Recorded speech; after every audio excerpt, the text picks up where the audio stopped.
Hello and welcome to Carp Fishing Tactics. Now what we're going to do today is I'm just going to run through a couple of Combi rig knots to use.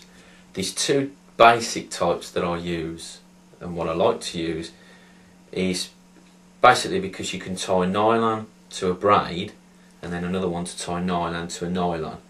And the nylon to nylon is quite useful because you can get nice fluorocarbon at different breaking strains, so you can have a nice stiff boom first and then you can have a nice supple section, plus they're both virtually invisible on sort of hard ground.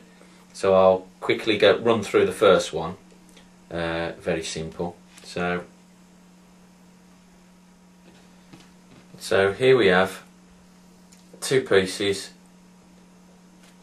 of mono. This is black amnesia and it's quite thick.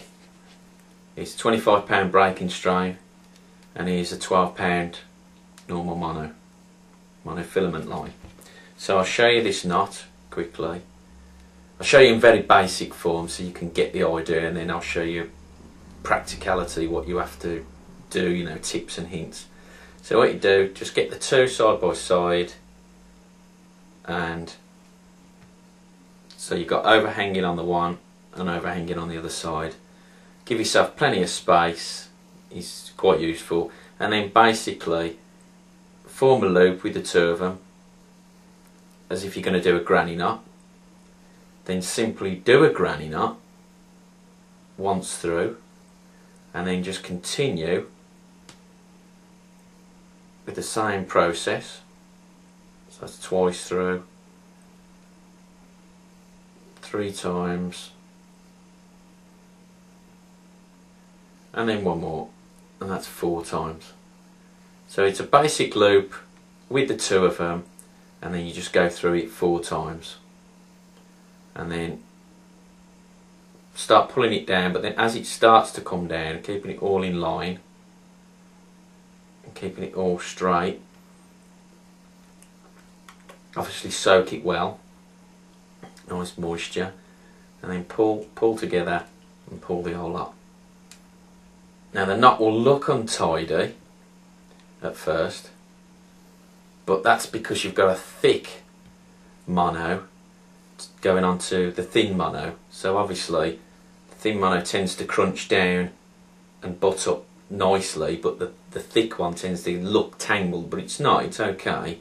What you have to do then is then tease it down in each section. So you've got the two long ends, pull that one onto that one. I like to use my tooth on this, but not too hard, just to start teasing it down a bit, and pull that one onto that one, and you'll start to see that the knot starts to come down and it butts up nicely. Right, tease it all down, and then you can just trim off the tag ends that you don't want. Nice and short. There's one, and that's the thick one. There's 2, and then you're left with a solid knot. Sometimes I like to put a bit of glue on that, because what it does, the glue covers parts of the gaps in the tag ends and that, so it stops it from rolling over. So now this is one I did earlier just to show you. Now I've actually used this one in a fishing situation, so as you can see I've had a little bit of putty that's gone into the knot, which is good because it smooths the knot over. It's like putting a bit of glue on after you've done it, it smooths over, and then I'll put a bit of putty on and it just gives it a little bit of weight. But then it's also a good point to put the putty on there. So if I just zoom in to that one, and then hopefully you can see it much clearer. And then, so that's the knot. You might not be able to see it very well, but that's the knot there. Let's hope we get a good focus on it. but they're all on the website anyway. There'll be stuff shown on the website, so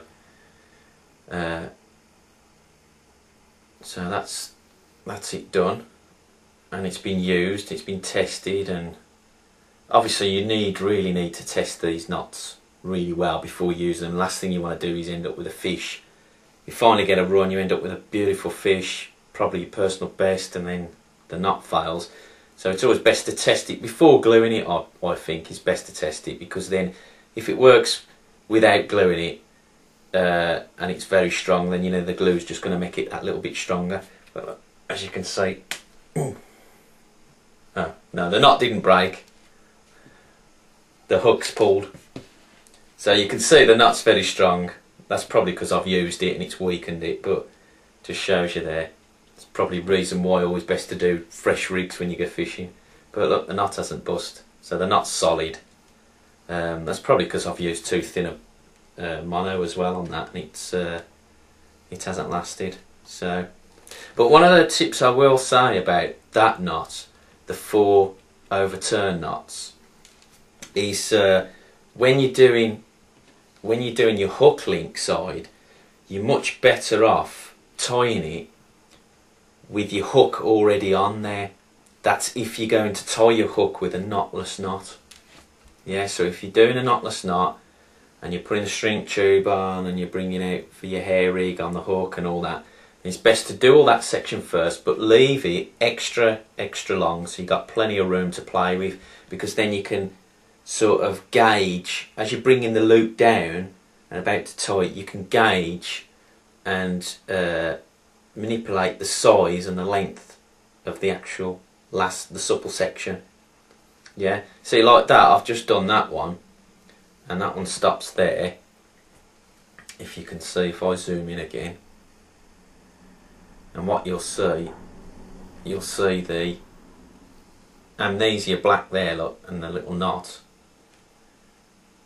And what I've done on this one is I've done it extra long, and then if you tie it any other way, if you're tying your hook on in any other way, what you can do is do it that way first, and then you can always tie this to a swivel after. You can put a loop on it so it's quick change, and then just obviously tie your hook on this end, the supple end, any way you want.